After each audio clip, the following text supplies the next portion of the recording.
গত পর্বে আমরা মাইক্রোসফট ওয়ার্ডে কীভাবে যোগ বিয়োগ গুণ ভাগ সহ আরও কিছু গাণিতিক সমাধান দেখেছি। আজকে আমরা মাইক্রোসফট ওয়ার্ডের ডিজাইন মেনু দেখব। ডিজাইন মেনু দেখার জন্য আমরা একটি নতুন ডকুমেন্ট করলাম। ফার্স্টে এখানে মাইক্রোসফট ওয়ার্ডের ডকুমেন্ট মেনুটি দুটি অংশে দেখা যায় বিভক্ত আছে। এখানে আছে ডকুমেন্ট ফরম্যাটিং, বাকি এদিকে কিছু অংশ আছে। আমরা প্রথমে একটি শেপ ক্রিয়েট করলাম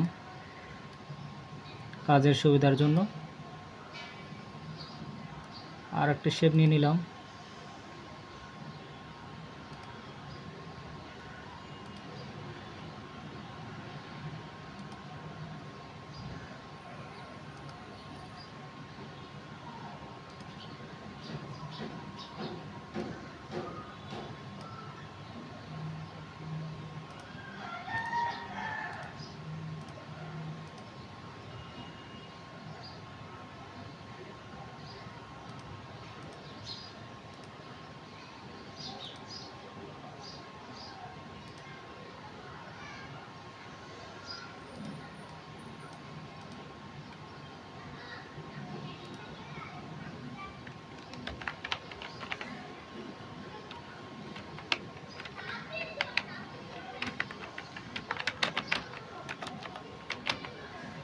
আমার ইউটিউব চ্যানেলের নামটা এখানে টাইপ করলাম।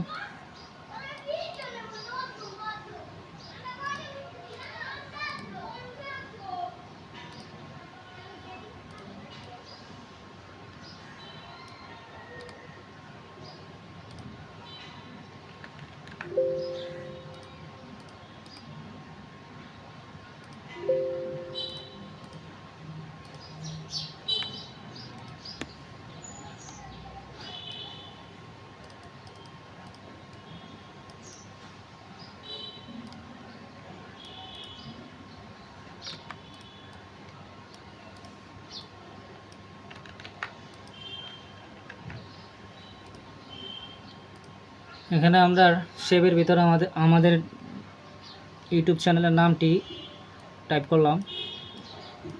এখানে আমরা থিমে যাব। দেখেন থিমগুলো এক এক রকম ডিজাইন করা আছে। এটাতে ক্লিক করলে এরকম আসে, এটাতে ক্লিক করলে এরকম, এটাতে এরকম, ওটাতে এরকম, অর্থাৎ এক একটা এক এক রকম দেখাচ্ছে।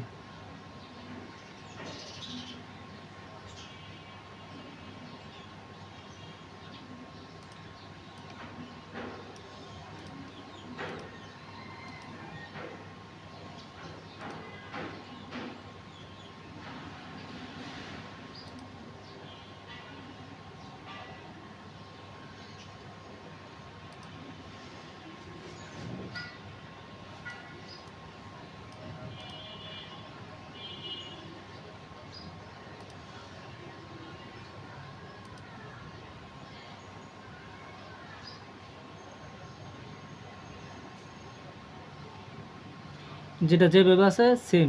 দেখেন এটা ডান দিকে একটা ডিজাইন আছে, যে ডান দিকে জায়গা রেখা এদিকে আছে, অর্থাৎ যেটা যেরকম থিম আছে সেটা সেরকম। আমাদের যদি মনে হয় যে না এই থিমটা আমাদের ভালো লেগেছে, আমরা সবসময় রাখতে চাই, তাহলে এটাতে ক্লিক করবেন, থিমে যাবেন, থিমে গিয়ে আপনারা এটা সেভ করে রাখবেন, সেভ কারেন্ট থিম। অর্থাৎ এটা সবসময় আপনারা ওই থিমে গেলে এটা পেয়ে যাবেন। ঠিক আছে, থিমের এটা একদম লাস্ট থেকে সেভ হয়েছে। দেখেন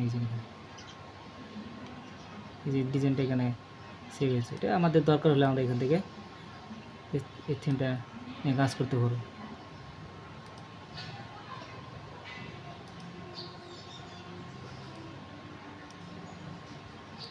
এখান থেকে যে কোনো কালার আপনারা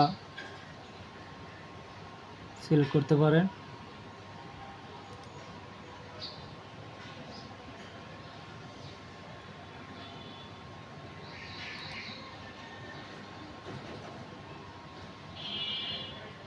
ফন্ট সিলেক্ট করতে পারেন, যে কোনো ফন্ট।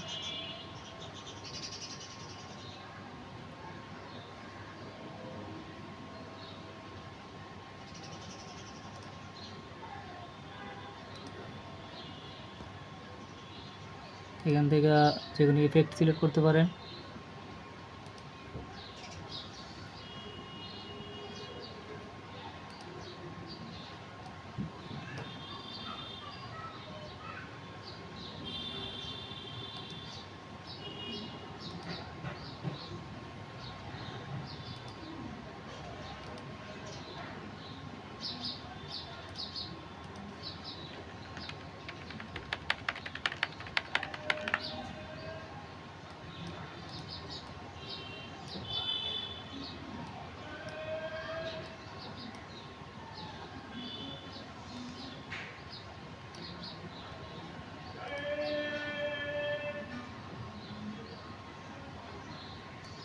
এখানে আপনাদের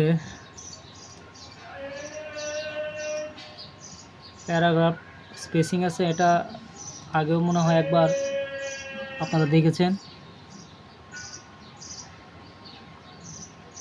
এক একটাতে ক্লিক করবেন, দেখবেন যে কী কাজ করে।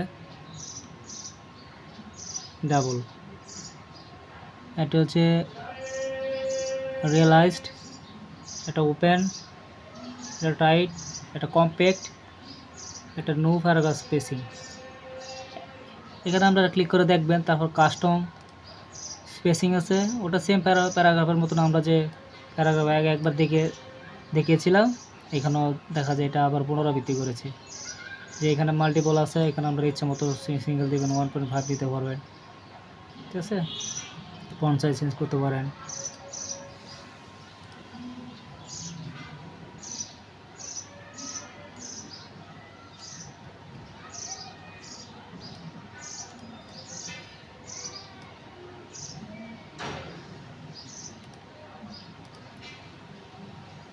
এখানে জল ছবেরিয়া আছে, এই যে ওয়াটার মার্ক।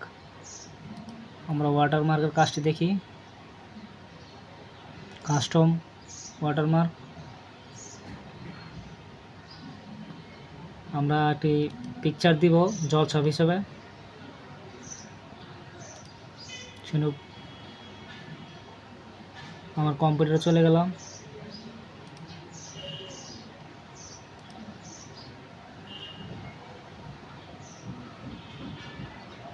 আমার ছবিটি এখানে দিলাম জল ছবি হিসেবে।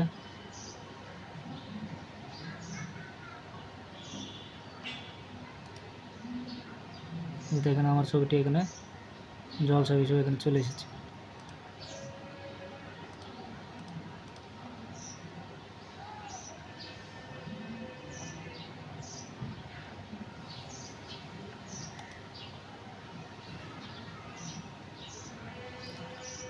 আমরা একটা ট্যাক্স দেখি, কাস্টম ওয়াটারমার্ক। এবার একটা ট্যাক্স দেখলাম, মনে করেন যে যেটা জলছাপ দেবো, আমার ইউটিউব চ্যানেলের নামটি দিলাম DESIGN, ডিজাইন HOUSE হাউস। এখানে আমরা জলছাপ কতটুকু দিতে চাই, কোন কালার দিতে চাই, এখানে আপনারা দিতে পারেন। এখানে জলছাপ যদি মনে করি একটু গাঢ় দিতে চান গাঢ় দিতে পারেন, একটু হালকা দিলে চলে হালকা। এখান থেকে আপনাদের ইচ্ছা মতো জলছাপ দিতে পারেন। আমি এটা দিলাম, হ্যাঁ, দিয়ে ওকে দিলাম।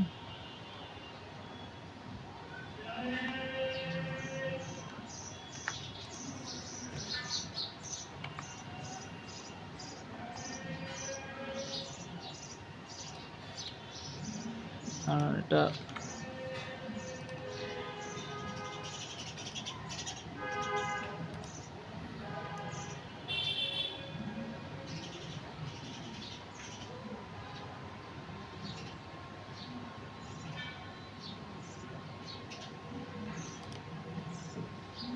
আমাদের কিছু লেখা লাগবে।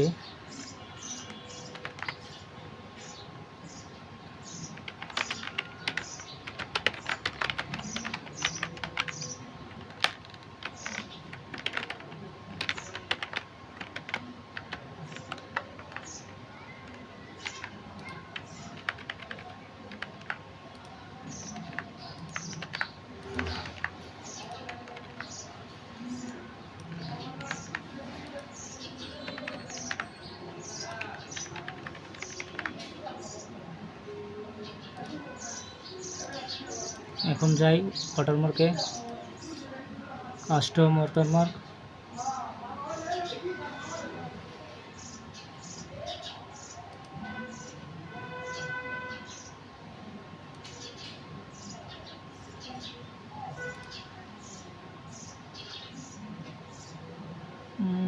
চলে এই যে ডিজাইন হাউসের জলছপ দেখেন। যদি মনে হয় না আর একটু গাঢ় লাগবে তাহলে আবার কাস্টমে যাবেন, কাস্টম ওয়াটারমার্ক। এখান থেকে লালের মধ্যে একটু গাঢ় দিলাম। ওকে, এই যে দেখেন আমাদের জলছপ ডিজাইন হাউস হয়েছে। এখানে আপনাদের সাধারণত ওয়াটারমার্ক আপনারা কালোই দিবেন, যেহেতু আমরা প্রিন্ট করবো কালো কালি দিয়ে, লাল কালি দিলে আবার আসবে না। আমরা কালো কালি দিলাম, কালো কালির মধ্যে একটু গাঢ়, অর্থাৎ লেখার কাজের ভিত্তিতে আমাদের জলছপ দিতে হবে। দেখা গেছে যে এরকম জলছপ দিলাম যে আমাদের উপরের ফন্টের লেখে বোঝা যায় না, সেটা করা যাবে না। অর্থাৎ জলছপটা এমনভাবে দিতে হবে যাতে উপরের লেখা স্পষ্ট বোঝা যায়। যে ডিজাইন হাউস জলছপ আমাদের দরকার হয়েছে যে না আমাদের জলছপ লাগবে না, সেম ওয়াটারমার্কে চলে যাবেন। এখানে রিমুভ ওয়াটারমার্কে ক্লিক করবেন, এই যে ওয়াটারমার্ক চলে গেছে। তারপরে এখানে আপনারা দেখবেন পেজ কালার, তো পেজ কালারে ক্লিক করেন। আমাদের অনেক সময় ডিজাইনের ক্ষেত্রে অর্থাৎ পেজটাকে পেজের লেখাগুলোকে সুন্দর করার জন্য আমাদের অনেক সময় পেজের কালার নিতে হয়। এখান থেকে আপনাদের উপরে যে ফন্টের কালার দিবেন সেই কালার অনুসারে ব্যাকগ্রাউন্ড কালার দিবেন। উপরে যদি সাদা থাকে তার নিচে ব্যাকগ্রাউন্ড লাল দিবেন, তা সেটা কম্বিনেশন করে নেবেন, ঠিক আছে। উপরে লেখা সাদা দিয়ে দেন, তাহলে এখানে ফুটবে।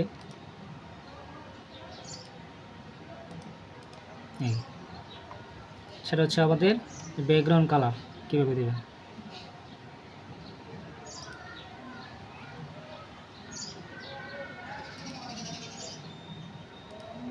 আবার আমাদের ব্যাকগ্রাউন্ড কালার দরকার নেই, নো কালার দিয়ে দিবেন, কালার চলে যাবে।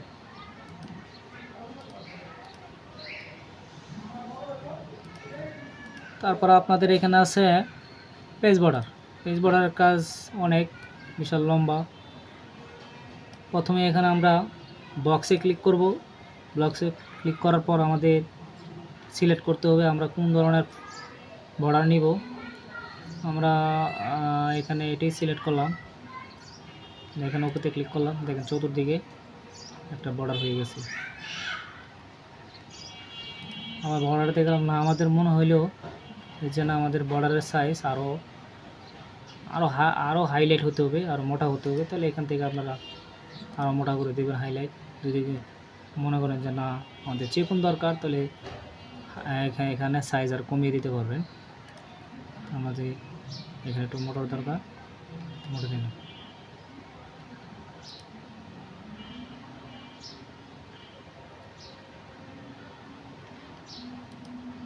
এখানে পেজ বর্ডারে এখানে অনেক ধরনের বর্ডার আছে, চতুর্দিকে দিতে পারেন আপনারা। এটা দিলাম।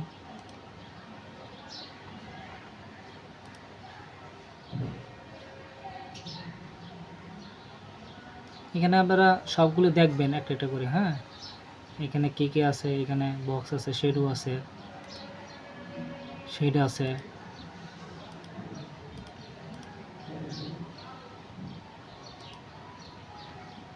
তাহলে আজ এ পর্যন্তই।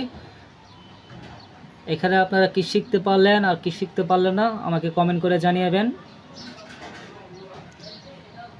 আপনারা আমাকে পাবেন, আমার ইউটিউব চ্যানেল আছে, ইউটিউব চ্যানেল নাম হচ্ছে ডিজাইন হাউস, সেখানে। তাছাড়া আমার ফেসবুক পেজের নাম হচ্ছে সোহেল কম্পিউটার হোম, আর আমার প্রোফাইল হচ্ছে সোহেল রানা। এখানে আপনারা আমাকে মেসেঞ্জারে কমেন্ট করতে পারেন।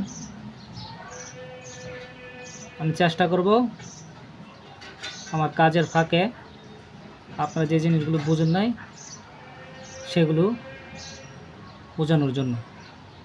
তো আজ এই পর্যন্তই। আপনারা সকলে ভালো থাকবেন। আসসালামু আলাইকুম।